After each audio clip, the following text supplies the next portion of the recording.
오늘은 정말 간단하게 핵심만 찔러볼까요? 실제로 여자와 애프터를 하는 동안에 오늘 알려줄 내용이 나온다면 90% 이상 여자와 모텔에 갈 수 있는 상황이 열려있는 거예요. 모텔 바운스는 딱 3가지만 기억하세요. 일단 그 전에 여러분께 2가지 파격적인 이벤트를 하나 진행할게요. 드디어 제 첫 온라인 강의를 런칭하려고 합니다. 공식 런칭 날은 12월 22일이고 물론 비용 또한 받지 않을 거예요. 무료입니다. 이벤트는 단 60일 동안만 하니까 그 전에 미리 카페 가입을 해서 활동을 해주신다면 무료 교환집까지 받고 일석이조겠죠. 진정 여러분이 유혹과 내추럴의 상관관계 그리고 저의 비기를 체험할 수 있는 순간이 될 것이고 제2의 라이프 스타일이 될 거라고 확신합니다. 그리고 또 하나, 길거리에서 여자한테 번호 따는 게 힘들다고요? 그럼 제가 도와드릴게요. 여러분의 카톡에 연락하는 여자가 끊임없게끔 만들어드리죠. 자, 이건 좀 앞당겨서 12월 15일부터 실전 워크숍을 진행할 겁니다. 물론 이것도 무료입니다. 저는 13년차 베테랑 연애 픽업 강사인 만큼 여러분과 세상 밖에서 함께 하려고 하니까 많은 참여 바랄게요. 자, 본론으로 가서 첫 번째로는 여자의 출력을 관찰하고, 두 번째는 아쉬움을 전달하는 거예요. 그리고 세 번째는 그럴싸한 명분을 전달하는 겁니다.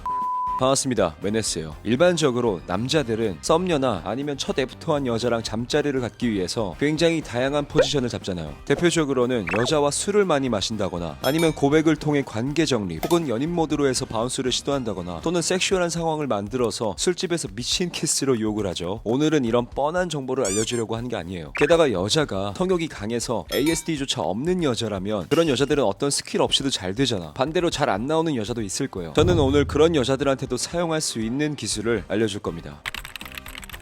기본적으로는 여자가 술을 달린다거나 자작을 하는 것도 포함이죠. 술에 의존을 한다는 건 감정적으로 행동을 하겠다는 뜻이니까 성적인 부분이 자유로워지는 건 사실이에요. 또 여자가 나를 만나는 동안에 시간에 대해 전혀 신경 쓰지 않고 폰을 잘 안 보려고 하는 것도 포함이에요. 나한테 집중을 한다는 건 배려의 의미일 수도 있고 아니면 지금 이 순간이 재밌다라는 심리가 있을 수 있겠죠. 이 2가지는 사실 기본이고 여기서 가장 중요한 관찰은 바로 여자가 프레임을 낮추는가 이겁니다. 실제로 저는 프레임이 좀 센 여자를 좋아하는데 이런 여자들과 게임을 하다 보면 처음에는 리드건 뭐 장난이건 안 먹히는 경우가 좀 있어. 그러다 점점 같이 있는 동안에 컴포트가 쌓이고 섹슈얼이 쌓이면 자연스럽게 여자도 성욕이 높아지겠죠. 근데 여자가 성욕이 높은 걸 간접적으로 표출할 수는 있어도 직접적으로 하진 않을 거야. 여자가 남자한테 모텔 가자라고 할 수 없잖아. 그렇기 때문에 남자가 충분히 자신을 리드할 수 있도록 본인의 프레임을 점점 낮출 거예요. 그래야 남자가 모텔로 리드를 할 테니까 말이죠. 만약 여자가 프레임이 이미 낮은 여자라면 더 낮출 거예요. 그만큼 마음에 든다는 표현일 수도 있겠죠.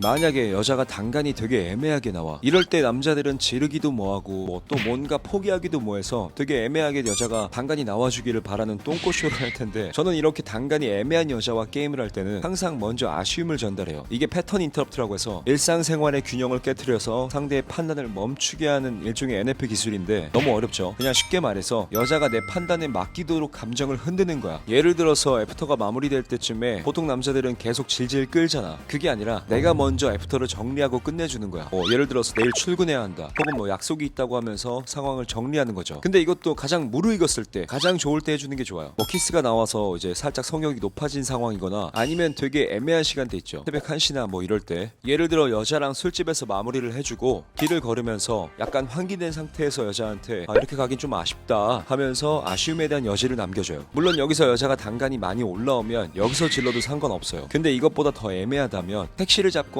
택시를 부르는 순간에 리드를 해주는 거죠. 저 같은 경우는 내가 직접 택시에 따라 타버린 적도 있고 아니면 좀 더 같이 있자고 하면서 택시 앞에서 끌어당기는 거죠. 이건 여러분이 선택적으로 어떤 상황이 더 변칙적이고 매력있나 확인하면서 진행을 하면 좋을 것 같아요. 여자는 이렇게 2가지 선택지가 나왔을 때 여자도 좀 아쉽다면은 남자를 선택할 가능성이 높아요.